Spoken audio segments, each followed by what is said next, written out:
Assalamualaikum warahmatullahi wabarakatuh. Waalaikumsalam warahmatullahi wabarakatuh. Bismillahirrahmanirrahim. Alhamdulillahi rabbil alamin. Wassalatu wassalamu ala ashrafil anbiya'i wal mursalin. Sayyidina wa maulana Muhammadin wa ala alihi wa ashabihil mujahidin at-tahirin, amma ba'du. Saudara-saudara, kita maklum bahwa solat merupakan sarana yang paling efektif untuk mendekatkan manusia kepada Allah. Makin dekat manusia dengan Allah, makin tidak senang iblis dan setan. Karena itu segala macam cara mereka berusaha mengaduk-ngaduk solat kita.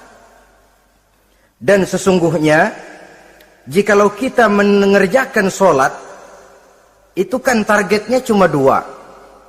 Pertama, agar sholat kita itu sah. Yang kedua, agar sholat kita itu qabul, yakni diterima oleh Allah. Kalau soal sah dan tidak, ukurannya gampang. Saya kalau ditanya orang, Pak, sholat saya sah atau tidak? Saya bisa jawab. Saudara, sholatnya syarat rukunnya cukup apa tidak? Cukup, sah. Itu kalau perkara sah. Tapi kalau sudah perkara qabul, Pak, sholat saya diterima atau tidak oleh Allah? Ini saya tidak bisa jawab. Kenapa? Soal qabul mencakup masalah batin. Cuma ukuran logikanya, kalau syarat rukun cukup, insya Allah qabul. Saudara-saudara kaum muslimin rahimakumullah. Oleh karenanya pada saat kita sholat, iblis, setan datang dari segala macam penjuru supaya kita kehilangan rasa khusyuk. Apalagi kalau kita jadi imam yang gerak kita, bacaan kita dilihat, didengar, disaksikan oleh orang banyak. Digodanya gerakan kita, dibolak-baliknya hati kita, supaya di dalam sholat itu banyak yang kita ingat, hal-hal yang tidak ada hubungannya dengan sholat.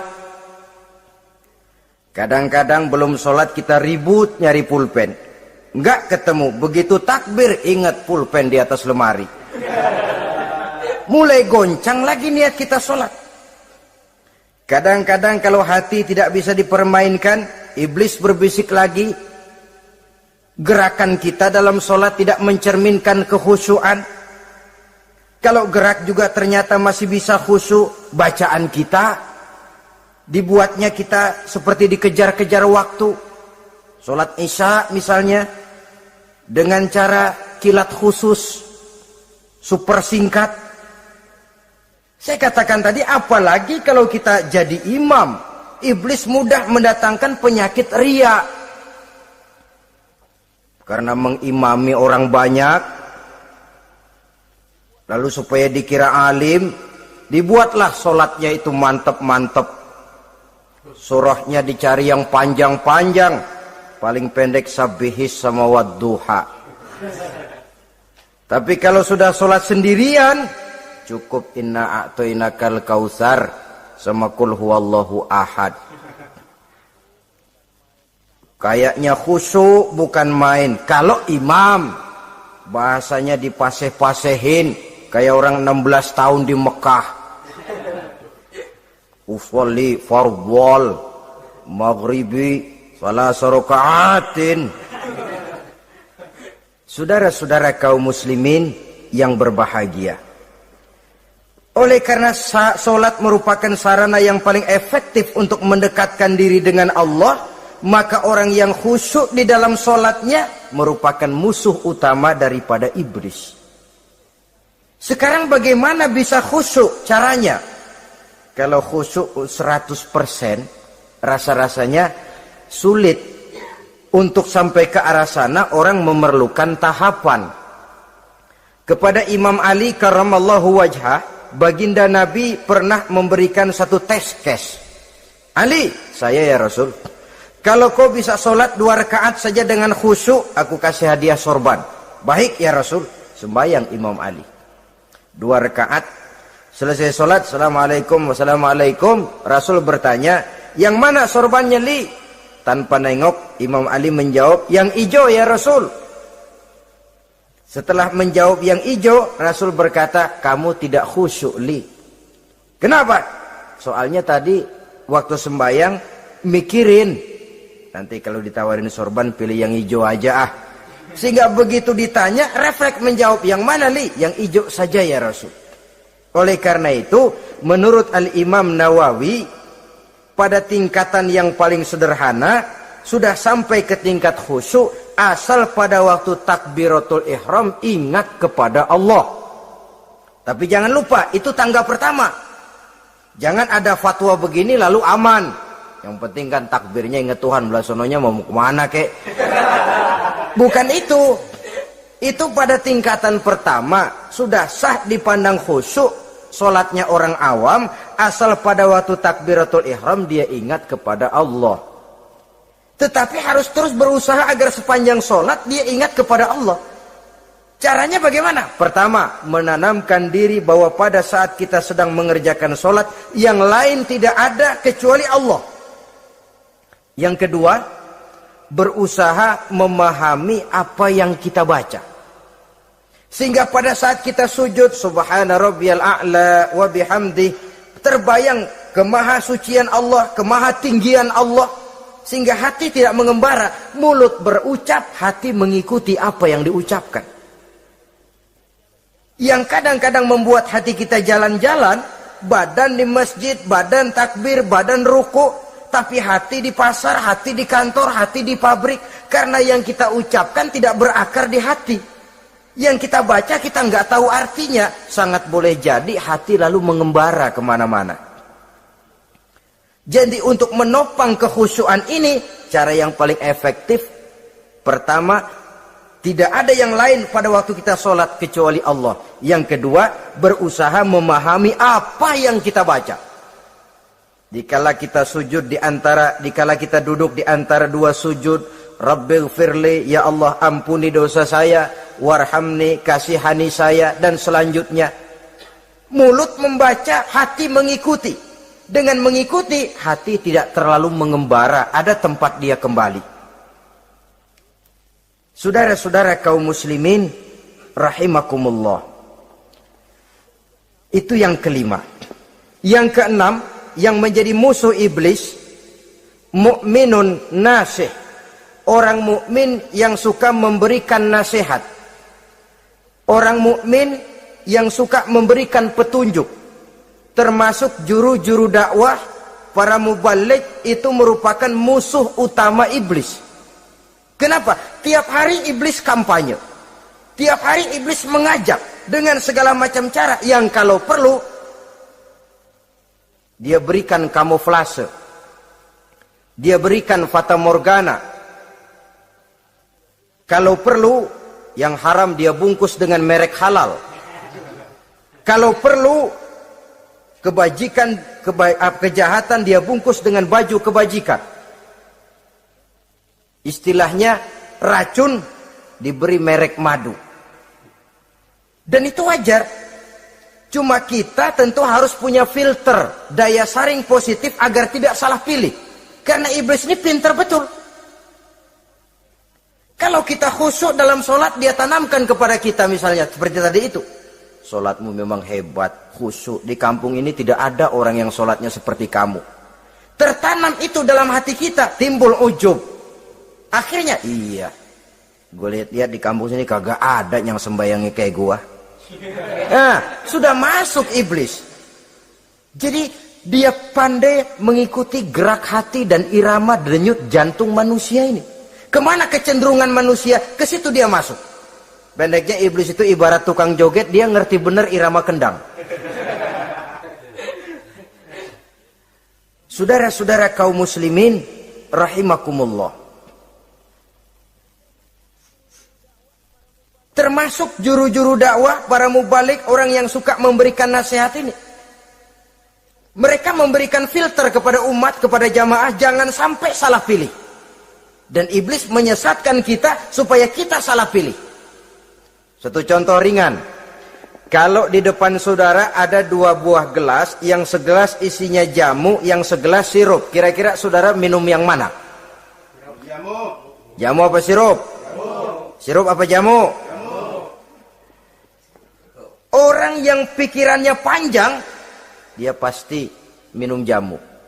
Pahit memang, getir memang, tapi besok badan sehat, tenaga kuat, gairah kerja ada, kreativitas timbul, semangat menghadapi kehidupan tumbuh. Orang mukmin, orang yang berpandangan jauh ke depan. Pandangannya panjang. Panjang kemana? Tidak cuma ke dunia, sampai juga dia memandang ke alam barzakh, ke akhirat. Sholat itu jamu, pahit. Ngaji, hadir di majelis taklim, itu jamu, pahit. Sedekah, jamu, pahit. Mengeluarkan uang untuk kepentingan orang lain. Enak aja minta sumbangan, datang-datang yang nyari peres keringat banding tulang gue, lu datang-datang mau minta. Yang enak ngumpulin harta, lalu bakhil bin pelit alias medit. Itu jamu. Saudara hadirin yang saya muliakan, sedekah jamu, pahit. Puasa jamu, pahit. Jihad jamu, pahit. Tapi nanti begitu kita meninggalkan dunia, masuk ke alam barzakh, apalagi pindah ke akhirat, baru terasa, aduh, nikmatnya dulu kemarin itu minum jamu, sekarang badan sehat, tenaga kuat, kerja semangat. Nikmatnya dulu saya waktu di dunia sholat, rajin ngaji, suka sodako, suka menolong orang. Sekarang terasa manfaatnya. Begitu saya berada di alam barzakh, apalagi sudah dibangkitkan di padang mahsyar di akhirat nanti, terasa seluruh kebajikan yang saya kerjakan. Nah, orang yang berpikir jangka pendek, cuma ngelihat yang ada di depan hidungnya saja. Ngapain minum jamu, getir, sirup nih, manis. Dia minum, dia ambil sirup, minum, manis memang pada waktu minum, tapi besok bibir jontor. Meninggalkan perintah Allah, sirup itu manis. Tidak sholat, manis. Tidak bayar zakat, sirup, manis. Tidak mau puasa, sirup, manis. Manis sekarang. Tapi nanti besok begitu masuk ke alam barzakh, begitu dibangkitkan di padang mahsyar di akhirat nanti, merintih kita menahan penyesalan yang sudah tidak ada artinya lagi. Sampai-sampai penduduk mahsyar itu ada yang berkata, diceritakan dalam Quran, ya laitani kuntu turaba. Wahai celaka, kenapa kita nggak jadi tanah saja? Menyesali kejadiannya. Andai kata mereka bisa kembali ke hidup di dunia lagi, mereka akan minta kejadian yang kedua untuk berbuat baik. Tapi tentu sudah penyesalan yang tidak ada gunanya lagi. Maka saudara-saudara, emang cuman jalan duluan kecebur di sumur yang nyesel duluan. Ada orang jalan, yang paling depan kecebur di sumur, itu tuh, gue nyesel duluan katanya. Nyesel duluan. Yang lain mesti nyeselnya belakangan. Saudara hadirin yang saya muliakan. Nah, orang yang suka memberikan nasihat kepada orang lain dimusuhi iblis. Kenapa? Tentu nasihat yang membawa kebaikan. Iblis nggak senang betul itu. Kita nasihatin teman, udah berhenti dah, jangan pada mabuk lagi. Iblis gergetan bener. Ini orang dilarang lagi. Kita nasihati teman, udah jangan masang-masang lagi dah, nggak bakalan kena, dikebohongin. Nggak ada orang jadi kaya masang judi, bangkrut malah loh. Ini kan termasuk tipu daya iblis, judi dinamain sumbangan. Itu sama saja itu, madu, racun mereknya madu. Judi dinamain sumbangan. Kalau Kang Beca pada nyumbang. Kayak orang kaya lagunya.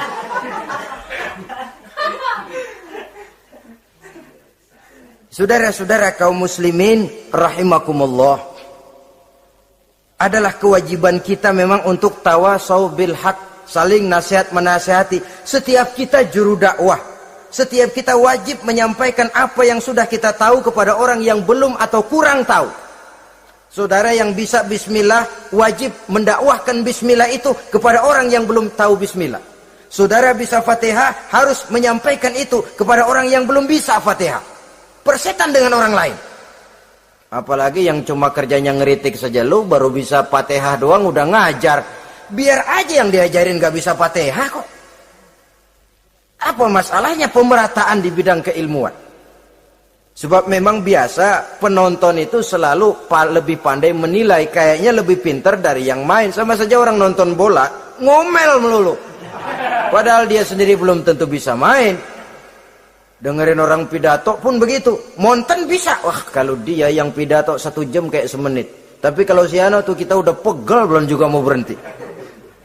Monten bisa, coba dia suruh pidato udah 1/4 jam masih ama ba'du.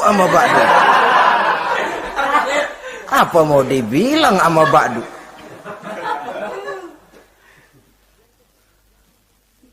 Yang ketujuh,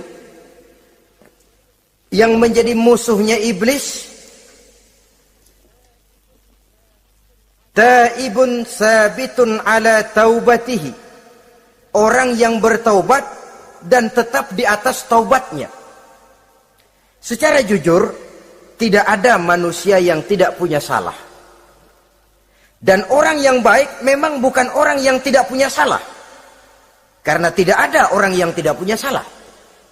Orang yang baik adalah orang yang apabila melakukan kesalahan dia segera sadar, dijadikannya itu sebagai pelajaran untuk tidak diulanginya lagi pada masa yang akan datang. Biasanya kita menghakimi orang pintar, kita nggak merasa bahwa kita juga punya kesalahan.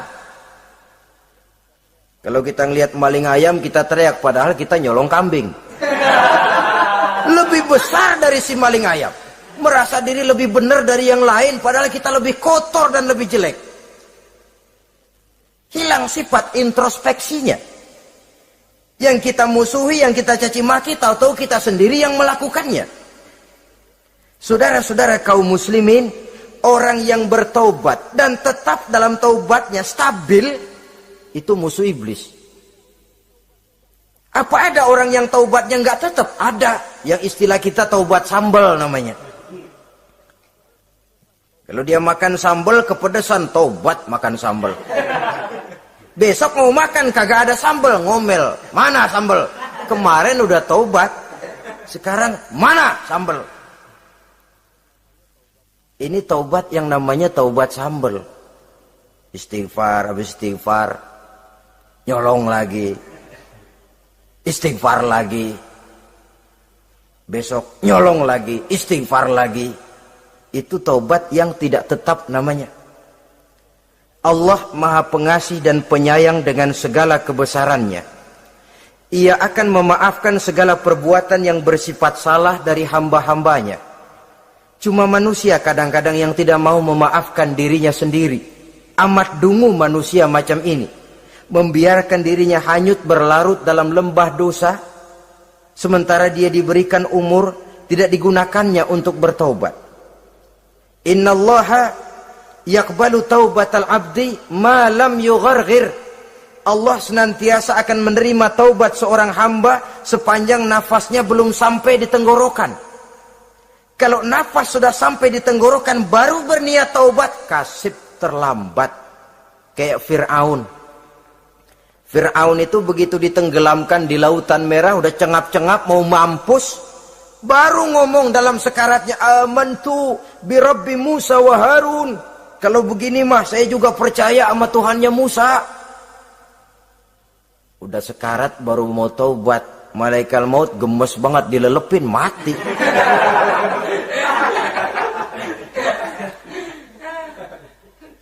Nah, kepada adik-adik remaja, biasanya kalau sudah bicara taubat, pikiran kita, taubat mah urusan 70 tahun ke atas. Kita masih lama ini. Sebenarnya tidak. Masalah taubat adalah masalah salah dan dosa. Masalah salah dan dosa adalah masalah manusia. Sejak dia akil balik sampai ajal datang merenggut nyawa. Hidup ini tidak selalu berjalan mulus. Hidup ini tidak selalu berjalan di atas kertas putih. Kadang kita tersilap, kadang kita tersalah. Kadang situasi dan kondisi menyebabkan kita berbuat lain dari yang seharusnya. Itu kehidupan. Silih berganti. Oleh karenanya pesan Nabi, wa'at bi'i sayyi'atal hasanah. Perbuatan salah ikuti dengan kebajikan. Dosa iringi dengan taubat. Jangan nunggu.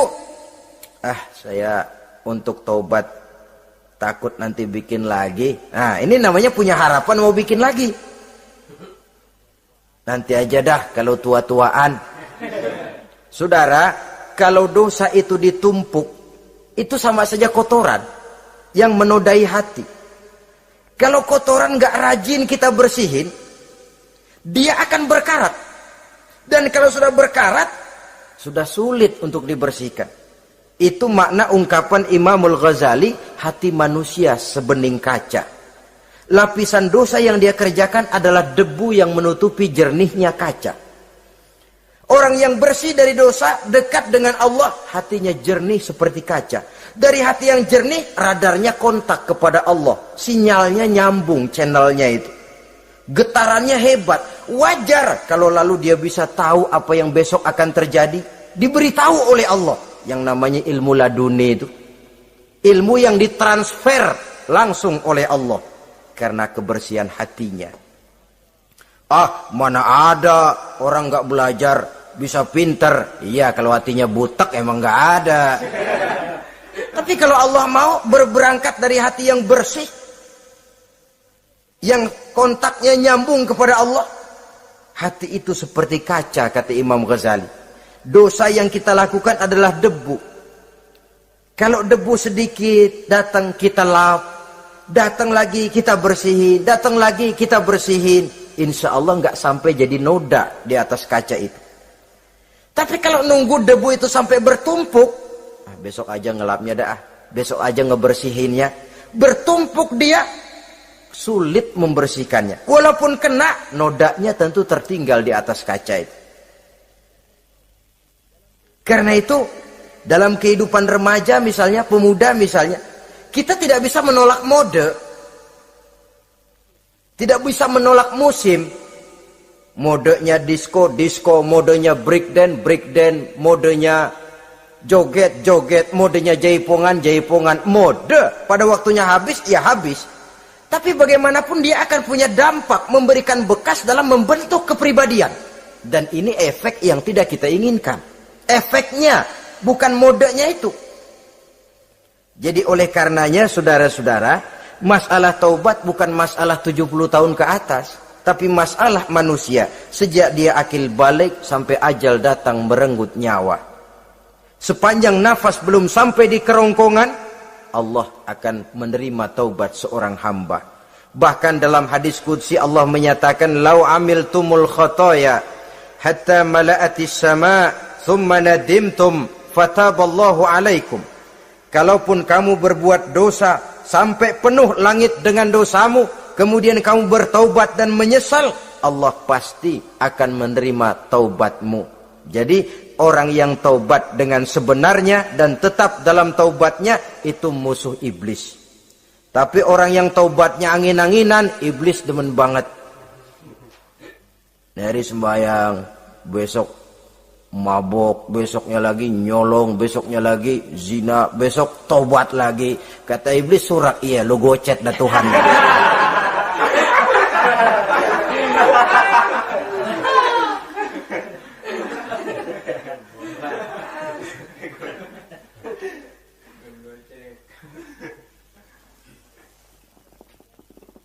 Selanjutnya, yang ke-8, musuh iblis, musuh setan, mukminun yudawi mu'alat taharah. Orang mukmin yang membiasakan diri selalu dalam keadaan bersuci. Baik dari hadas kecil, lebih-lebih dari hadas besar. Wudu utamanya memang untuk sholat. Tapi membiasakan wudhu dalam kehidupan sangat baik sekali. Mau ke kantor, wudhu dulu. Mau ke pasar, wudhu dulu. Mau ngajar, wudhu dulu. Apa sebabnya? Karena dalam keadaan suci, orang ada sikap memelihara kesuciannya. Kalau kita naik PPD pagi-pagi gelantungan, kalau punya wudhu, hati-hati kesenggol perempuan juga sayang sama wudhu. Tapi kalau nggak punya wudhu, jangan kesenggol, kita nyeruduk. Ada semacam sikap apik di dalam kehidupan ini. Karena itu biasakan wudhu. Untuk menjaga kebersihan diri, kebersihan zahir, kebersihan batin. Belum lagi kemanfaatan di akhirat. Sebab kata Nabi, inna ummati ya'tuna yaumal qiyamah ghurran muhajjalin min asaril wudu. Umatku di akhirat nanti akan datang menghadap Allah dengan muka berseri-seri, bersinar-sinar dari sebab sering wudu. Sehingga tidak usah mengaku pun Rasul akan memanggil karena muka yang sering tersentuh air wudu ini. Mu'minun yudawimu alat toharoh. Orang mukmin yang selalu membiasakan diri berada dalam keadaan suci, berwudu. Kita lihat ajaran wudu ya. Dari sejak bacaan-bacaannya saja itu sudah membawa manfaat.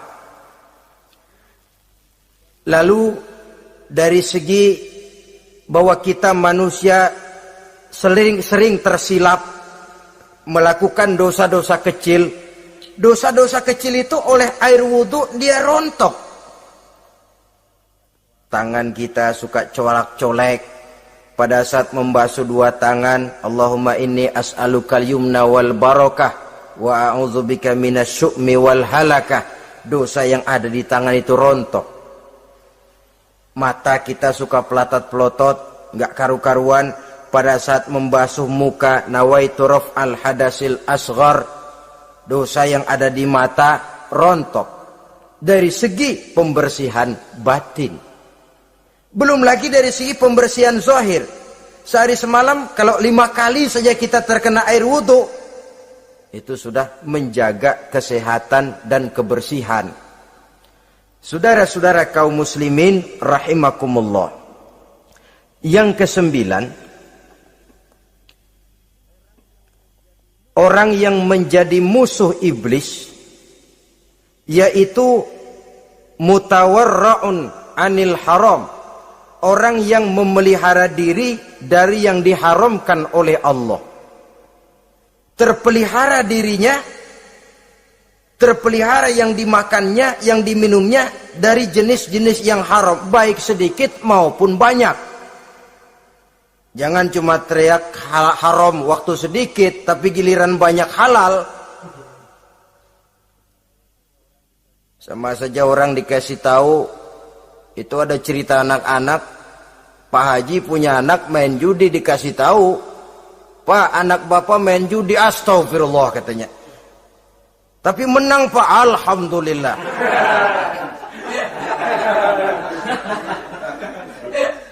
Ini kan sama saja, giliran sedikit dibilang haram karena dia nggak dapat jatah, begitu dapat banyak dan dia kecipratan jadi halal. Yang sedikit haram, banyaknya pun juga haram. Yang banyaknya haram, sedikitnya juga haram.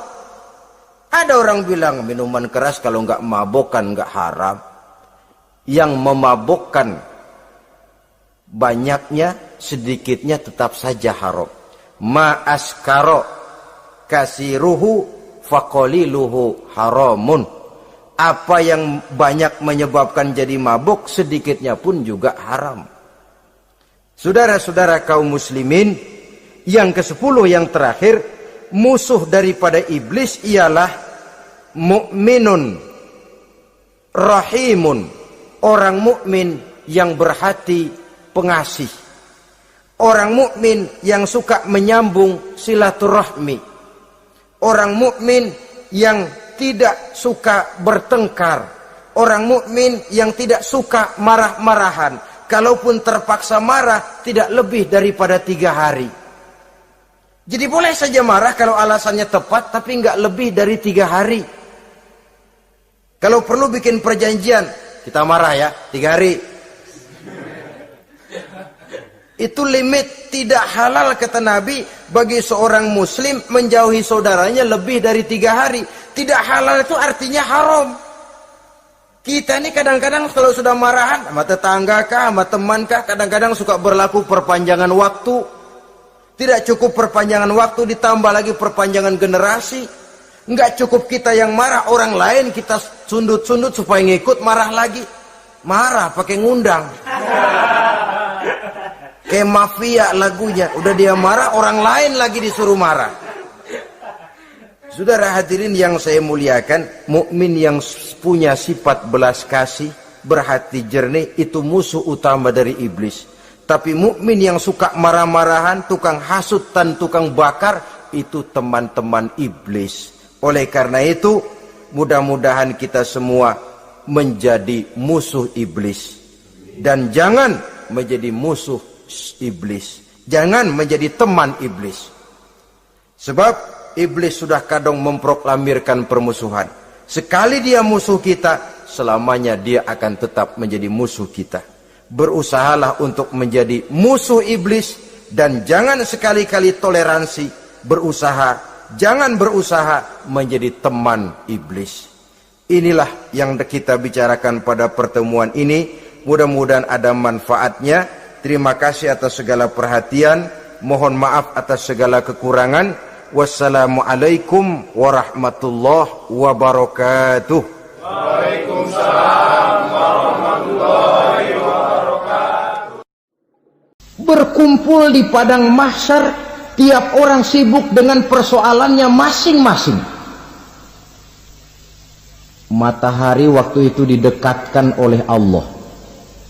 Panas luar biasa. Ada yang saking panasnya itu mencucurkan peluh keringat sampai sebatas mata kakinya. Ada yang keringatnya sampai sedengkulnya. Ada yang keringatnya sampai sepusatnya. Ada yang keringatnya mengalir sampai sebahunya. Ada yang kelelap oleh keringatnya sendiri, sementara orang di sampingnya nggak apa-apa. Bergantung lagi amalan dia waktu di dunia ini. Saudara-saudara, sebagian orang dalam kepanikan padang mahsyar berombong-rombong datang mereka menghadap Nabi Adam. Ya Adam, anta abal bashar. Hai Adam, Tuhan adalah bapak moyang manusia. Kami sebentar lagi akan disidang, dimintakan pertanggungan jawab. Tolonglah kami, hai Adam. Kata Nabi Adam, jangankan nolongin sampean, saya sendiri tanggung jawab di hadapan Allah. Ketika dulu tidak boleh makan khuldi, saya serobot. Sudahlah, urus diri masing-masing saja, nafsi. Begitu kata Nabi Nuh, begitu kata Nabi Ibrahim. Tiap orang bertanggung jawab sendiri-sendiri. Ketika itulah saudara-saudara, nikmatnya menjadi umat Nabi besar Muhammad sallallahu alaihi wasallam. Sebab apa? Walaupun menurut abjad kita ini umat paling belakang, kan paling belakang kita ini toh, karena Nabi Muhammad adalah Nabi akhir. Tapi akan dihisap lebih dulu, lewat di atas sirat lebih dulu, masuk surga lebih dahulu ketimbang umat-umat belakangan. Ketika Rasul mendekati ajal, beliau tanyakan itu kepada malaikat Jibril. Malaikat Jibril berkata, Muhammad jangan khawatir, Allah sudah berjanji, inni haramtul jannata ala sairil anbiya hatta tadkhulaha anta, wa haramtuha ala sairil umami hatta tadkhulaha ummatuka. Surga aku haramkan buat seluruh nabi kecuali kalau engkau Muhammad sudah masuk ke dalamnya, dan surga aku haramkan buat seluruh umat kecuali kalau umatmu Muhammad sudah masuk ke dalamnya. Logikanya, walaupun menurut abjad kita umat paling belakang, bakal dihisap paling dulu, lewat di atas sirat paling dulu, masuk surga paling dulu, kalau mampir ke neraka juga paling dulu. Ya resiko. Jangan mau enaknya aja paling dulu. Saudara hadirin yang saya hormati, setelah masa kebangkitan itu jangan dikira begitu bangkit langsung diperiksa. Masih menunggu menanti ribuan tahun perhitungan padang mahsyar untuk sampai kepada proses yang disebut yaumul hisab, hari perhitungan. seorang demi seorang bakal dipanggil. Bayangkan saja, kita se-RT saja di absen, kadang-kadang perlu waktu lama. Ini manusia sejak zaman Nabi Adam sampai datang hari kiamat, satu demi satu disidang di hadapan Qadhi Rabbul Jalil. Status sosial copot sudah waktu itu. Yang pernah jadi hartawan di situ tidak lagi kelihatan kehartawanannya. Yang pernah jadi jenderal tidak lagi dipanggil jenderalnya. Yang ustadz tidak lagi dipanggil al-mukarramnya. Seluruh status sosial selesai. Dipanggillah kita seorang demi seorang menghadap Qadhi Rabbul Jalil. Bagaimana proses penghisaban itu? Pertama, proses tanya jawab. Di antaranya ada hadis menyatakan, lan tazula qadama 'abdin yaumal qiyamah hatta yus'ala an arba'i khisalin. Besok di hari kiamat tidak akan bergeser telapak kaki seorang hamba sampai dia ditanya lebih dulu tentang 4 persoalan. Tentang ilmunya. Kemana ilmu itu diamalkan? Tentang umurnya. Di mana umur itu dihabiskan? Tentang masa mudanya. Kemana masa muda itu dipakai? Tentang hartanya. Dari mana harta itu didapat dan kemana harta itu dibelanjakan. Ini termasuk proses tanya jawab. Jadi kalau istilah pengadilan dunia, nama Fulan bin Fulan. Kamu waktu di dunia diberikan umur panjang untuk apa? Pernah mengalami masa muda, kemana kau habiskan masa remajamu?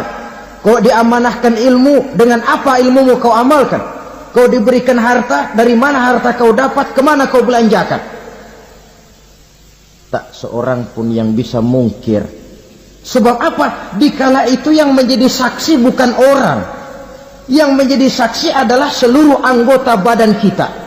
Tangan bicara, kaki jadi saksi terhadap seluruh amalan yang pernah kita kerjakan pada saat kehidupan di alam dunia ini.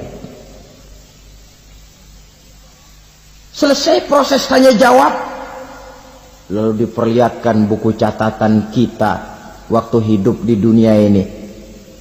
Jangan lupa Allah itu menyiapkan 2 superkomputer kepada kita. Sebelah ditempelin sebelah kanan, yang sebelah tempelin di sebelah kiri. Komputer itu namanya Raqib dan Atid. 2 malaikat yang apabila baik kita lakukan, refleks saja akan menulis kebajikan kita. Jahat kita kerjakan akan tertulis. Catatan itu nanti diperlihatkan kepada kita. Waduh, alangkah malunya pada saat diperlihatkan catatan kita, buku rapot kita merah melulu.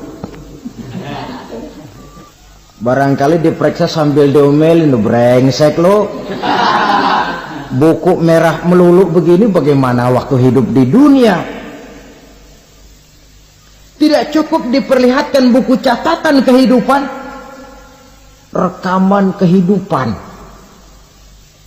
Rekaman kehidupan kita secara utuh sejak terlahir sampai ajal datang merenggut nyawa. Barangkali mirip dengan video sekarang ini, di mana terekam dengan baik seluruh kegiatan kita sejak yang sekecil-kecilnya sampai kepada yang sebesar-besarnya. Untuk kemudian